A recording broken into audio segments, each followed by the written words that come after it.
the ball tank. And on this daylight savings day, I finished putting the track on the ball tank. I only had one little spot where I really couldn't get it flushed, and I was right there. And I think I tried to hold it while it was drying, and I think it slipped back out. But anyway, that's no big deal.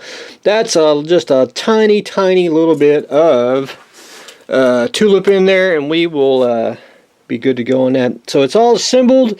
Lights work on it, or a light, all wired up at the bottom. You can tell where I thought I drilled it in the center, and I didn't. It's actually the center right there. But anyway, I got to fill that in. But you ain't going to see it because it's going to be on the ground. But anyway, I think it is just a cool model.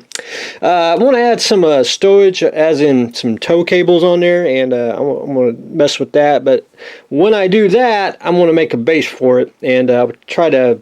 I don't really want to do a wood base. I kind of want to make my own, because there's nothing that actually will fit it. So I'm going to cut me out one out of styrene, and we'll make a custom base for it, because we're going to do a little diorama around it and holding the figure is my game plan. But anyway, that is where we are on the ball tank.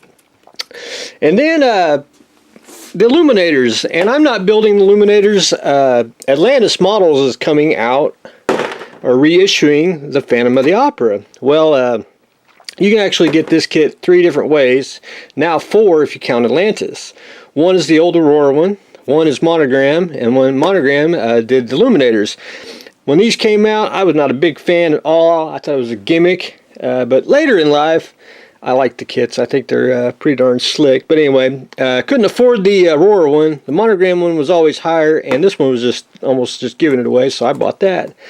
So anyway, Atlantis is coming out with the reissue of this kit, so I wanted to do a base for the Phantom, but I didn't want to do, there's a base out there already, and I printed it out, actually I printed it out in the year 2007.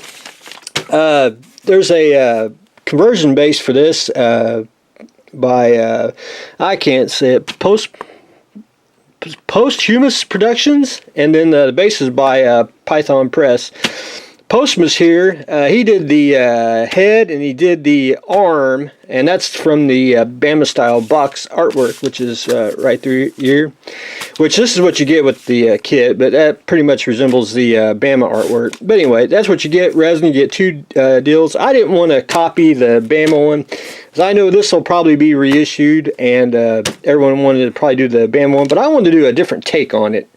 So I did this. This is my little mock-up before I go a little further along here, because I wanted to get the dimensions right, and I wanted to make it easy where I can cast it really quick. It's based off of, and I'll show everyone, the 1962 Hammer film, and a little bit off the 1943 one. This is the Hammer one. You can see steps and a little bit of the brick, which I'll add that. But let's go here. Oops, not that Google. You can see that's the 1925 one, which you can see like the steps and the archway, which I kind of incorporated in that just a little bit. Let me get my little, but the door in the back though, this is based off the 1943 one, which I really liked that one. Till the Hammer one came out, I like both of them extremely well. I think they're just excellent movies.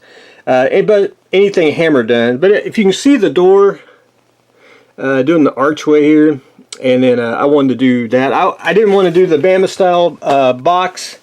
I wanted to incorporate basically 3 types of movies: the 43, the 25th, and the 62 films. That way, you got one version here.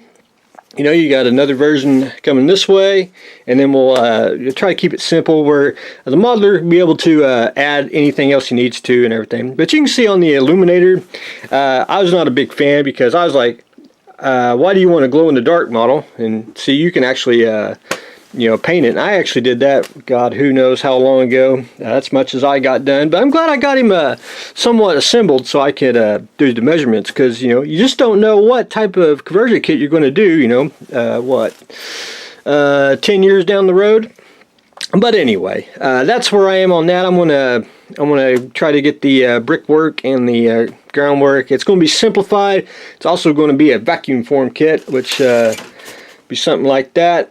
Probably in 2 sheets, and of course I'll build one up because I want to build the Atlantis one to go with it. I think it'll look pretty darn slick. But anyway, that's what I've been working on today on this daylight savings time, since we've got an extra hour of model building. So that's what I got going on today. So stay tuned for the next exciting episode.